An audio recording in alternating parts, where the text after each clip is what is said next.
Survivor Micronesia Fans vs. Favorites dropped February 7th, 2008, and with it, the Survivor community hit a critical peak in anticipation levels. This was the season fans had been waiting over 4 years for, and coming off the momentum of the start of the golden age of Survivor, as mentioned during Per Diem's Survivor Era's video, it was clear this was the big moment to turn more Survivor players into superstars. This season was huge and expansive with new dynamics like the scary Black Widow Brigade. Following the immense success of China, it was shown that leaning more towards building a strong cast of characters would add to the overall popularity. And if you're thinking to yourself, whoa, that sounds really familiar, then you would be correct, as I started my video on Survivor All-Stars in the exact same way. And I did this in an intentional way, as how the OG old school Survivor fans felt about All-Stars is the same way and the same feeling I felt building up to the 16th season of Survivor. This season of Survivor plays an important role for me personally, as I think this is the season that shifted my personal focus from simply being a fan of the show that would tune in every Thursday night and transferred me into a complete super fan. I feel like it needs to be noted that in the grand scheme of things, I don't have this season in my top 3 favorite seasons of all time anymore. At the time of airing and watching it live, it was easily one of my favorite seasons of all time, and it felt completely epic. 39 days, 20 people, 1 Survivor! Survivor Fans vs. Favorites start strong with a surge of adrenaline that gets your blood pumping. So from here, you obviously have one of the most ambitious and epic seasons of Survivor ever, where your favorite players from season past come back to finish what they started. However, things get even more intriguing from here, as they'll be playing against fans of the game. And although I think they use the term fans pretty loosely here, they at least do a better job with casting these fans as they do in the future iteration of this theme. I would prefer if we leave the returning players versus new players mechanic in the past and not bring it into season 41 and beyond, but at the time this was revolutionary and really added a new layer to the game that did not exist before. The classic era ended with peak levels of hype with the ending of Survivor All-Stars, and to an extent, Survivor was really never able to capture the same level of anticipation ever again during the post-classic era of the show. Survivor was in need of a sort of soft reboot, and although there was a very strong seasons to be found in the post-classic era, I would argue it is regarded as one of the worst stretches of seasons Survivor had ever produced. The problem with this was that even though the seasons themselves weren't seen in a positive light, the producers knew they had some great characters in the post-classic era that deserved way more recognition. And so while the favorites on this season were mostly likable characters, I would also argue they didn't have the same level of popularity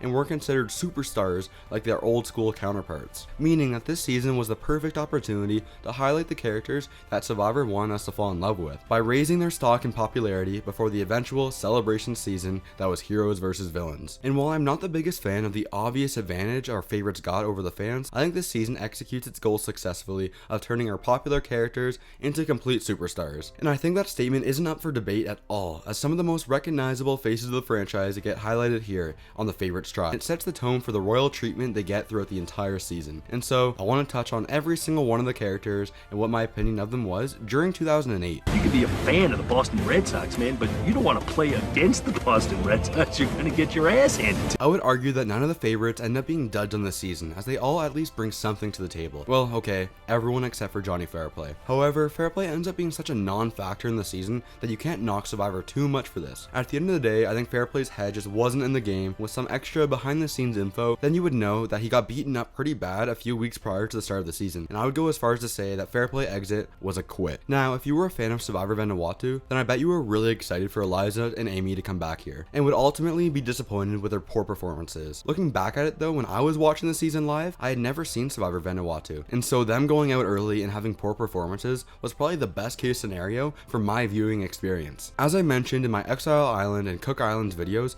those were the first 2 seasons I had ever watched live, and so I had no idea who Eliza and Amy were going into the season, and so I was happy to see them go, and I was much more invested in the rest of the cast of favorites. We are talking Ozzy, James, Amanda, Penner, Yowman, and Parvati, and I know I left Cirie out of that list, although she is one of my favorite Survivor players of all time now. Looking back at it when I was 9 years old, I was kind of confused why they were bringing her back. This was insane to me that they were bringing all these amazing characters back, as these were truly what I consider as my Survivor All-Stars. I think anyone who started watching Survivor around the same time as me would feel the exact same way. Many fans have watched from day one and have always wanted to play. I love Survivor. Watching the Survivor China reunion live and seeing the trailer for Fans vs. Favorites literally gave me goosebumps. And I think this is the exact moment when I changed from a casual fan of Survivor to a super fan. I remember the next day the only thing I could think about was my excitement for Survivor season 16, and would go online looking up what characters were going to be coming back to the season. It was pure epicness. Winner of Survivor Fans vs. Favorites.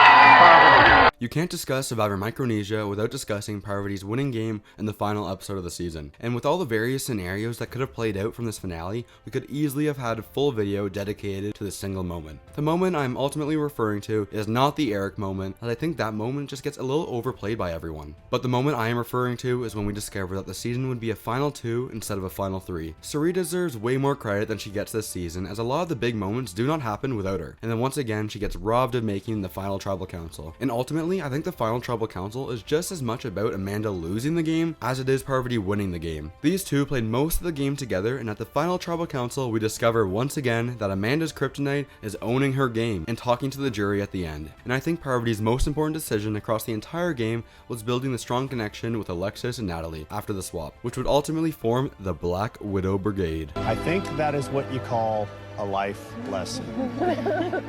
As I just mentioned, I think the infamous Erik moment overshadows a bunch of other amazing moments that happened this season, and because of it, this moment actually hurts the season in the long run. Close your eyes and think about Survivor. I bet the first thing that some of you thought of was Erik giving up immunity, and if we bring it in a little bit closer, and I ask you to think about something that happened in Survivor Micronesia right here in this season, I bet 99% of you thought about Erik giving up immunity. I get it, the moment is iconic, and Survivor loves to remind us of that moment as much as they possibly can, but I think we were reminded of this moment too much to now the point where we often forget about all the greatness this season has to offer. This season showed us how to perfect the art of the blindside with having great episodes followed by more great episodes. We have other iconic moments like when Ozzy would make his fake hidden immunity idol. Why? It's not the idol.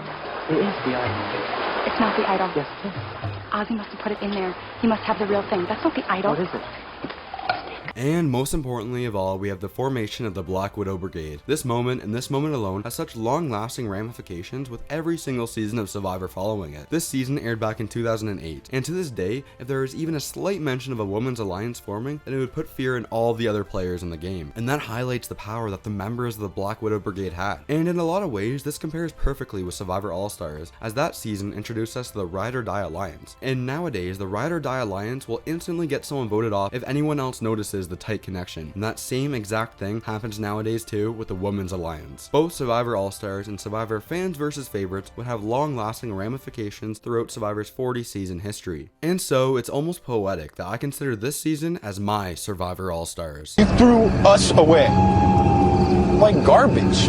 You basically said, you know what, you're not quite worth this much money. And really, at the end of the day, I only have a couple of minor issues with this season. Firstly, I really think it hurts the season narratively to be a final 2 instead of a final 3. Obviously, I don't like the season having 2 evacuations and 2 quits. I don't like how much Survivor has overplayed the Erik giving up immunity moment year after year after year. And finally, the season starts off pretty unfair with the favorites getting a huge advantage over the fans. But that right there is where my list of negatives with the season ends, as I truly think this is one of the best seasons of all time. If you enjoyed the video, make sure to leave a like and let me know in the comments if you rank this season in your top 3, top 5, top 10, let me know. And most importantly, subscribe to the channel with the bell turned on so you don't miss my daily Survivor videos covering all seasons leading up to Survivor Season 41. Linked in my description containing a playlist of all my Survivor Retrospective videos, and my final rating for Survivor Micronesia Fans vs. Favorites is a 9.6 out of 10, and our first double S tier season.